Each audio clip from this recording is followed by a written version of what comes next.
Sa yan, okay po. May nakikita po kayo. Amen po. Yan, okay. Misa pa po, magandang gabi at sama-sama po nating pagsaluhan ang salita ng ating Panginoon at tama-tama po yung mga testimonies po at sa gabing ito napakinggan natin kung paano mag-provide ng Panginoon, ang katapatan ng Panginoon at yung pag-asa natin na tayo ay i-provide pa ng Panginoon sa lahat ng ating pangailangan. Isa po sa mga awit na mula sa Biblia, ang awit 23 na nilikha ni David, ang may pinakamaraming sermon na nagawa, awit na nalikha, ano po, na mga pambata, pang mas maedad na sa pananampalataya, na kaya na-appreciate po natin itong Psalm 23. At isa po sa mga mensahe na ginawa ko dito ay yung para ma-appreciate po natin ay baliktarin natin yung katotohanan. Hindi yung ito-twist yung katotohanan, kundi alam nyo pagka minsan, pagka sinabi nating mabuti ang Diyos, mabuti talaga ang Diyos. Pagka malimit na nating binabanggit yun, pag minsan nawawala na sa atin yung malakas na dating nito Ano po? Pero pag sinabi natin na paano kung hindi mabuti ang Diyos? O di ba? Kahit po sa inyo na nakakanig ngayon, mapapaaba siguro yung iba. Paano nga kung hindi mabuti ang Diyos? Nasusundan po natin? So, isa po sa ginawa na mensahe noon is dahil nga po napaka-limit na marinig ng mga salitang ito ng awit 23, ang 6 na talata, sa ulado pa ng iba. Pero paano kung ang Panginoon ay hindi natin pastor? Na po, maganda po na inyong pagbulay-bulayan yan. Halimbawa lang, ang Panginoon ng ating pastor, hindi ako mangangailangan. So, ibig sabihin, natural po yun lagi nating naririnig yun. The Lord is my shepherd, I shall not be in want. Paano kung hindi natin Panginoon si Jesus? O paano kung hindi siya ang ating pastor? O kung tayo man ay Kristiyano, paano kung malayo na sumusunod tayo sa ating pastor? Amen? Ibig po sabihin, kung si Jesus ang aking pastor, hindi ako mangangailangan. Pero kung si Jesus ay hindi ko pastor, nako, lagi akong nangangailangan. Kahit meron, laging kulang. Ano po? Yan. Pero hindi yan po ang paraan ng pag-aaral natin ngayon. Nais ko pong makita natin, ito yung mga verses na may series po kasi sa church ngayon, mga 2 months na ibinabahagi ng mga speakers, yung mga salita na nag-shape at patuloy na nagmo-mold sa buhay nila. At ibinahagi ko po itong awit 23. Sabi po sa Psalm 23, the Lord is my shepherd. Nasusundan niyo po, lumilipat po yung screen ko. Amen po. The Lord is my shepherd, thank you po, I shall not want. He makes me to lie down in green pastures. He leads me beside the still waters. He restores my soul. He leads me in the paths of righteousness for His name's sake. Yes, though I walk through the valley of the shadow of death, I will fear no evil, for you are with me. Your rod and your staff, they comfort me. You prepare a table before me in the presence of my enemies. You anoint my head with oil. My cup runs over. Surely goodness and mercy shall follow me all the days of my life, and I will dwell in the house of the Lord forever. Ito pong awitin na ito ay nagtuturo sa atin ng tinatawag ng mga Bible students na progression of trust. Ibig pong sabihin ng progression of trust, dadalhin po tayo nitong Psalm 23 doon sa pagtaas ng antas ng pagtitiwala sa Panginoon. The more na lumalim po tayo, ang pagkakahanay-hanay ng salitang ito, ng awitin na ito, ay dadalhin sa atin upang tayo higit na magtiwala mula sa talatang 1 hanggang sa talatang 6 upang tayo higit na magtiwala sa ating Panginoon. Ano po? Kaya purihin po ang Panginoon. Tingnan natin, the Lord is my shepherd. Ano bang ibig sabihin ng Panginoon ng aking pastor? Si David ang sumulat po nito at kung ating pong titingnan sa original na teksto at sa original na salin ng Hebreo o salitang Hebreo, makita po natin na alam ni David kung ano ang ibig sabihin ng the Lord is my shepherd. Sapagkat si David po, bata pa lang ay alam niya kung paano alagaan ang kanyang mga tupa. Pumapatay siya ng leon, pumapatay siya ng oso, ano po. Kaya hindi po, minsan ang dating sa atin, the Lord is my shepherd, parang very meek.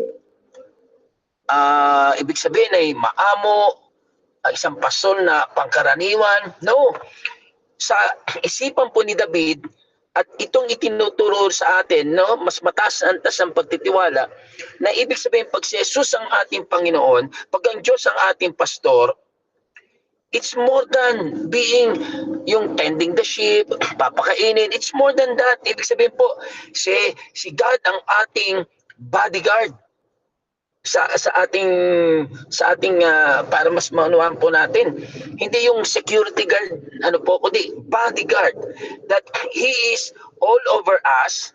Pag sinabi natin mga bodyguard ngayon, mas malaki do sa iniingatan o binabantayan, kaya po ibig sabihin po nito, when David says the Lord is my shepherd, sinasabi niya na kayang talunin ng Diyos o ipaglalaban tayo ng Diyos. Amen? Ipagkipaglaban tayo ng Diyos more than kung paano ipinaglalaban ng isang ordinaryong tupa o ng ordinaryong pastol ng mga tupa ang kanyang mga tupa. So, when we declare, God, you are my shepherd, sinasabi natin, God is my bodyguard. Kayang ipaglaban ako ng Panginoon. Hindi lang ako, it's one thing. Maganda yung trabaho ng isang shepherd na dalhin tayo sa pastulan, dalhin tayo sa malamig na tubig. Pero higit pa doon, ang sinasabi pagka si Jesus o pagka ang Diyos natin ang ating pastor. So anong ginagawa ng pastor na ito sa atin? I shall not want. Kapag ang Diyos ang ating pastor, I shall not want. Kanina, pinapakinggan natin yung nagbibigay ng tithes, dumarating yung mga pagpapala, pero higit pa doon natutuwa tayo, natututo yung mga anak natin at ang mga anak din po namin is trained sa mga kahit baon lang nila, Pero bakit tayo pinagpapala ng Panginoon? When do we say, I shall not want, it doesn't mean just providing for what we need. It means ang Diyos ang magbibigay ng mga bagay na kailangan natin. For what? May kasunod pa yon. Ano pong ibig sabihin ni Pastor nito?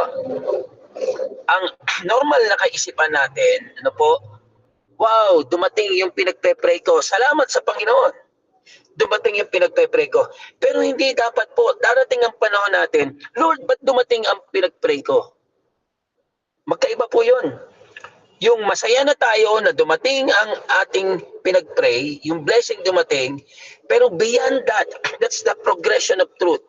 Dapat, ang ibig sabihin po nung I shall not want sa original na salin is, hindi ako pagkukulangin ng Diyos ng kailangan ko to fulfill my purpose. May dahilan pala kung ba't tayo pinagpapala. Nakita niyo po, mas mataas yung antas ngayon. That's progression of truth. Na nung bago-bago pa tayong mananampalataya, wow Lord, salamat, thank you Lord, dumating ang blessings. Pero more than that, higit pa po pala doon ang pag sinabi nating I shall not be in want. Ibig sabihin po pala, mailayunin ng Diyos kung ba't dumating yung pagpapala na yan. Mailayunin ng Diyos kung bakit ka pinoprovide ng Panginoon. Amen?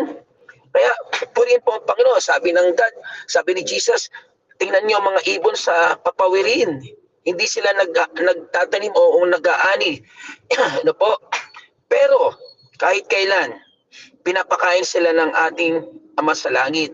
Hindi ba mas mahalaga kayo para sa kanila? Kaya po, makita natin yung peace na binibigay ng Panginoon when we declare, the Lord is my shepherd. I shall not be in want. May layunin ng Panginoon. Hindi nagpe-pray yung mga ibon, pero pinagpapala niya. Para saan? May layunin yung mga ibon. May dahilan kung ba't pinapakain ng Diyos sa mga ibon. Lalo pa tayo na mga anak po niya. Next, He makes me lie down in green pastures. Ano pong ibig sabihin nun? Ang mga tupa, ano po, ay humihiga lang kapag sila po ay payapa. Ang karakter po ng mga tupa, parang mga anak ng Diyos talaga eh. Aligaga. Ano po? Yung, ano namang ibig sabihin aligaga? Yung di mapakali. Ano po? Baka merong hindi Tagalog dito eh. No? Pero ang mga tupa, ang karakter po nila, hindi sila hihiga kapag sila ay hindi payapa. Hihiga lang sila. Kaya nga, you make me lie down in green pastures. Ano po? Kapag sila is feeling nila safe, feeling nila peaceful, hihiga yung mga tupa. Pero, ano po? Ibig sabihin nito, you can rest. When God is your shepherd, you can rest. Kahit pa anong kalalagayan sa buhay natin, when we know that we have a shepherd, yung nervous system mo can calm down, makakatulog ka, makakakain ka. Mabago man o hindi ang sitwasyon sa nais na gusto natin, kalmado ka lang.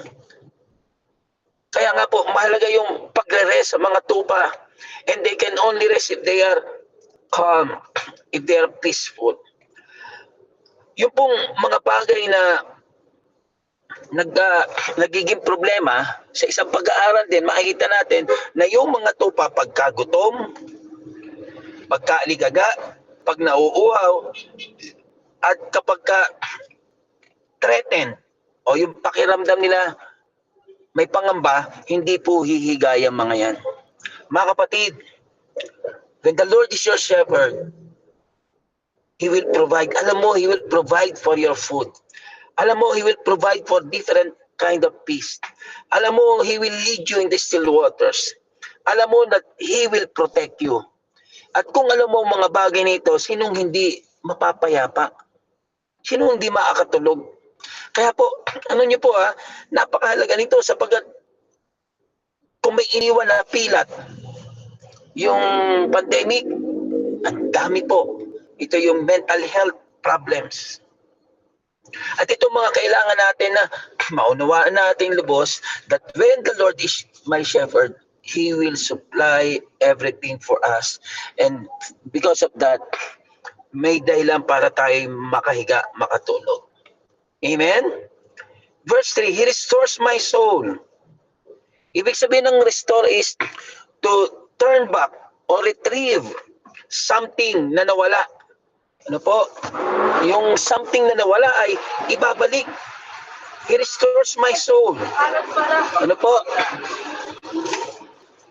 Kaya po, hindi lamang yung idea na ay ibabalik ako ng Panginoon sa fault o like that. Pero ang ibig ko sabihin, alam niyo po, yung soul natin, ito yung mismong tao. We are body, spirit, and soul. At dito tayo inatake ng kalaban sa mga bagay na ito. Yung mga bagay ng isipan. And to restore my soul is to turn back or retrieve something lost. Yung isang bagay na nawala ay ibinabalik ng ating Panginoon. Mula doon sa pagkawala, ano po, hindi lang ang Diyos ay nagpapatawad sa ating mga kamalian.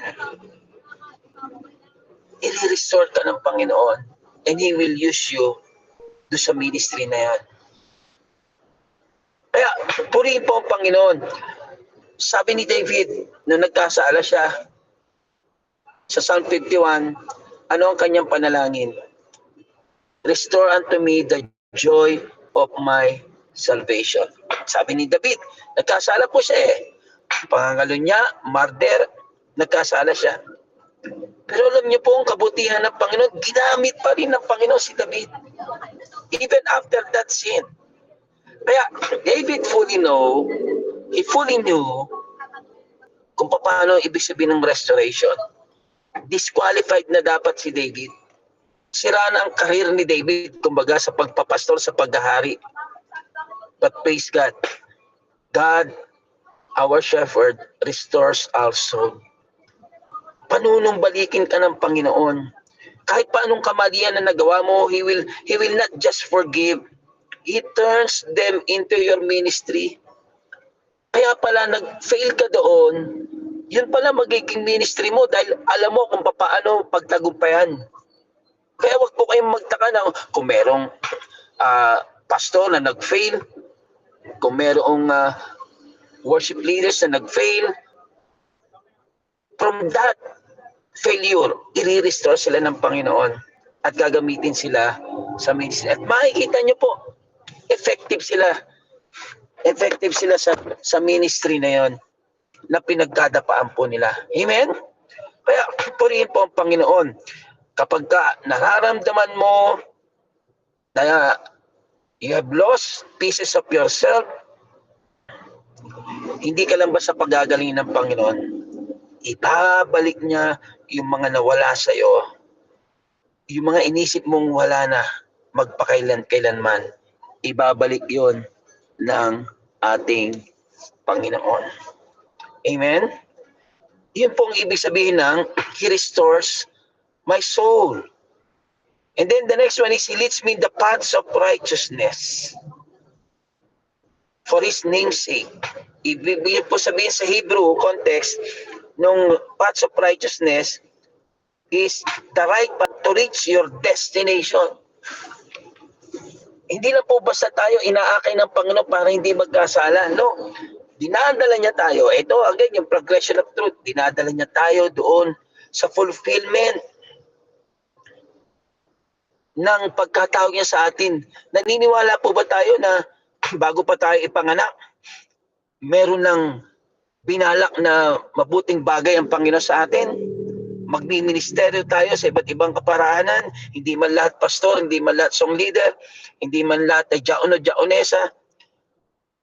When God is our shepherd, He will lead us to reach your destination. May layunin ng Panginoon. Madidelay man yun dahil sa katigasan ng ulo natin. Pero in God's perfect timing, nakita na niya po yung mga delays na yan. In His perfect timing, doon niya tayo dadalhin sa destinasyon. He will make it sure you get where He is taking to you. Not your plan, not others' plan, but God's plan for you. Yung pong ibig sabihin, He leads me in the path of righteousness. Amen?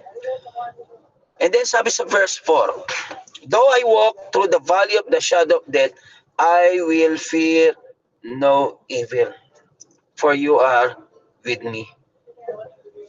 The darkest part ng topography o ng lugar sa Israel is yung pong valley. Ang valley ay pagitan ng dalawang mataas na lugar. Halimbawa, ng burol o ng mountain yung gitna.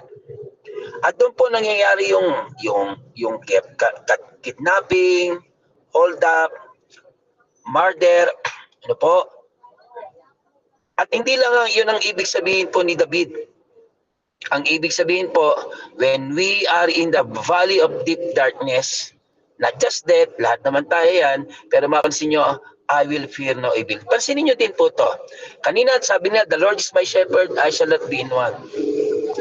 Though I walk through the valley of death. Nag-shift po yung pronoun dun sa personal. Amen? If the Lord is my shepherd, I shall not be in want. Makita po natin, sabi ni David, you are with me.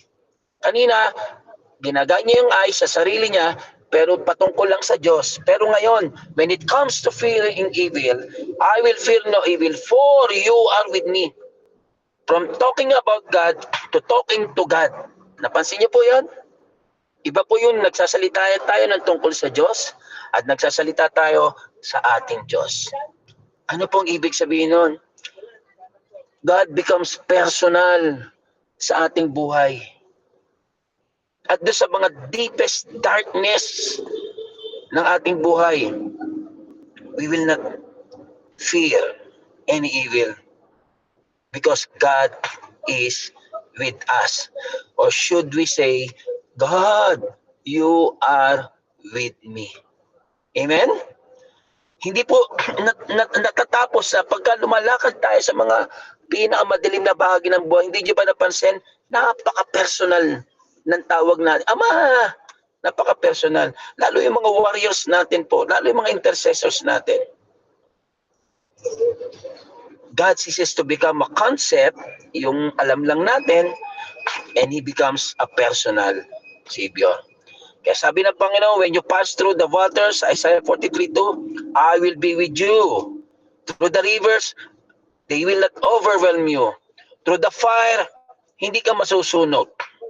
Amen? Pagkasama natin ng Panginoon, hindi tayo malulunod, hindi tayo masusunod. And then, your rod and your staff, they comfort me. Dalawa pong bagay yan, meron ng ang isang pastor. Yung tungkod at yung pamalo.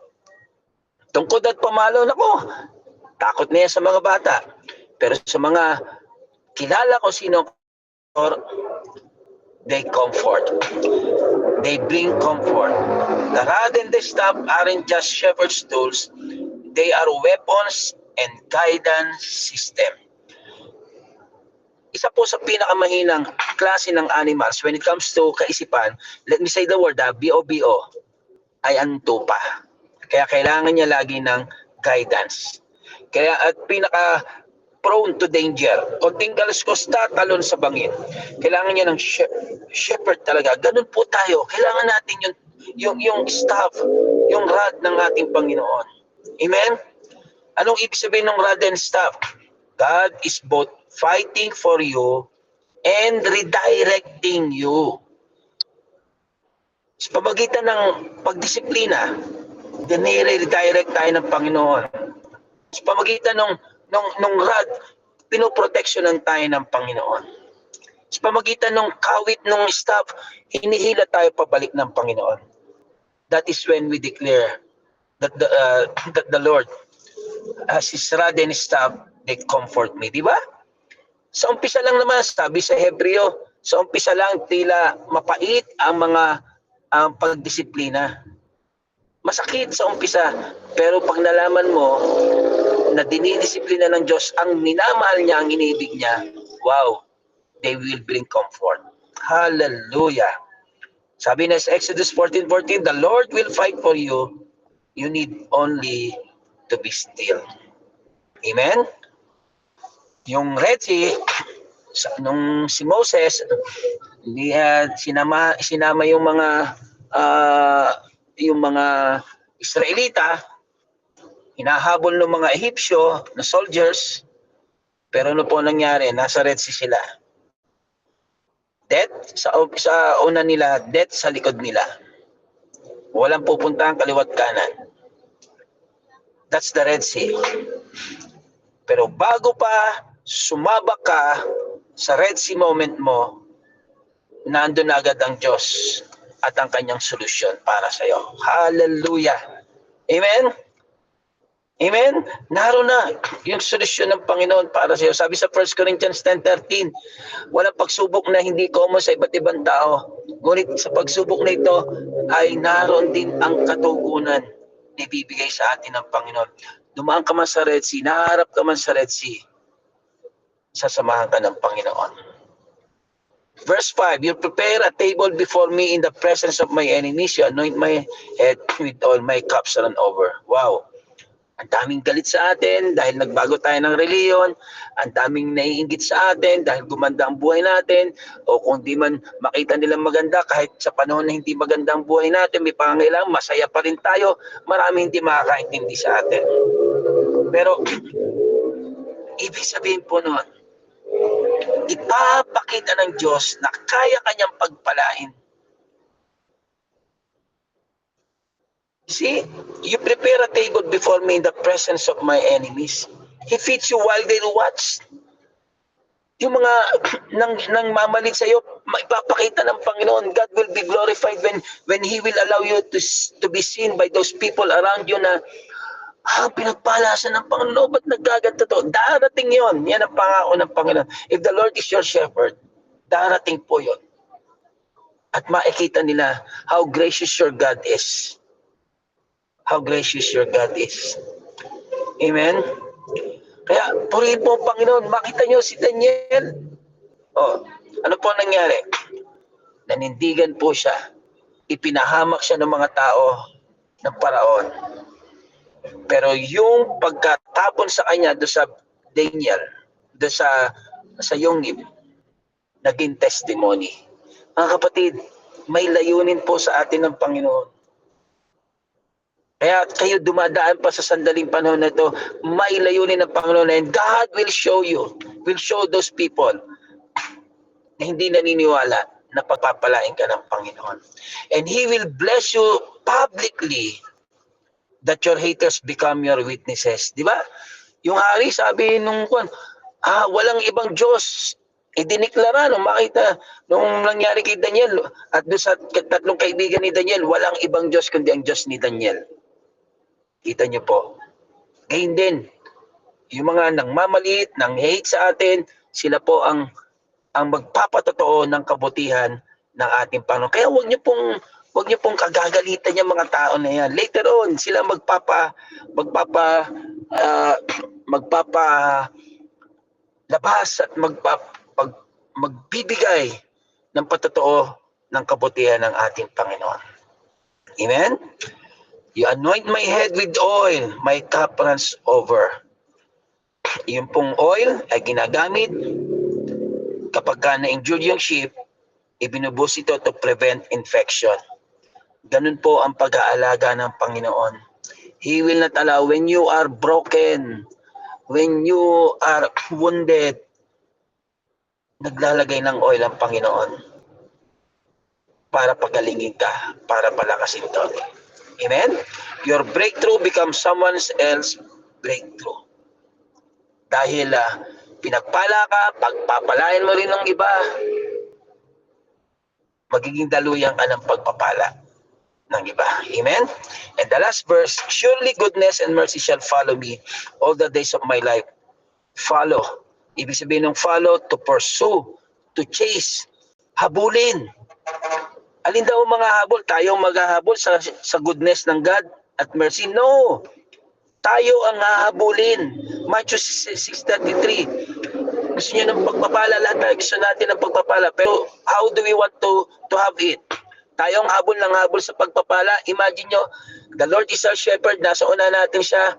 Surely goodness and mercy susunod sa atin. So ikaw ang Panginoon sa una mo, ikaw sa gitna, at yung mercy and goodness nasa likod. Pag sumusunod ka kay Jesus, palapit ka kay Jesus, hinahabol ka ng pagpapala. Pero bakit hindi tayo pinagpapala? Ang ginagawa natin, hinahabol natin yung pagpapala. Pag hinabol natin yung pagpapala, tumatalikod tayo kay Jesus. Na-picture niyo po, mga kapatid? So, ang gagawin po natin, to pursue, to chase, tayong habulin ng pagpapala. Kaya po, mapalad yung maaga pa lang natutunan na yung ganitong bagay. Yung katotohanan, seek first the kingdom of God.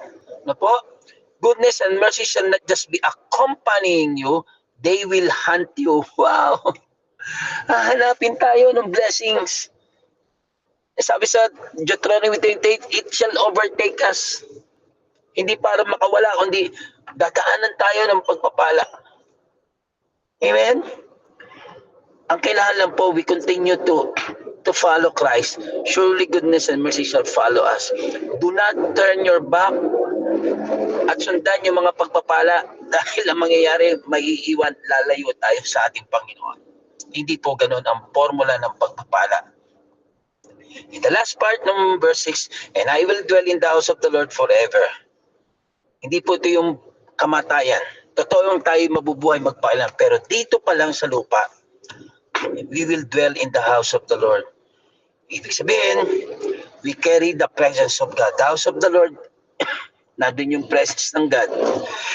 Ang isang sumusunod sa tunay na pastol, dala-dala mo ang presensya ng ating Panginoon. Amen?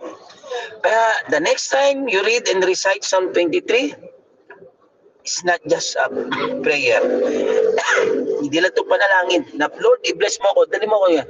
But this is a declaration. Amen? It is a declaration that the Lord is our shepherd. We announce na hindi magiging pastor, kundi tunay na pastor natin ang ating Diyos. Amen? Kaya purihin po ang Panginoon. Ang Psalm 23 is a supernatural blueprint for living undefeated. Kahit ano man ang ibato sa atin ng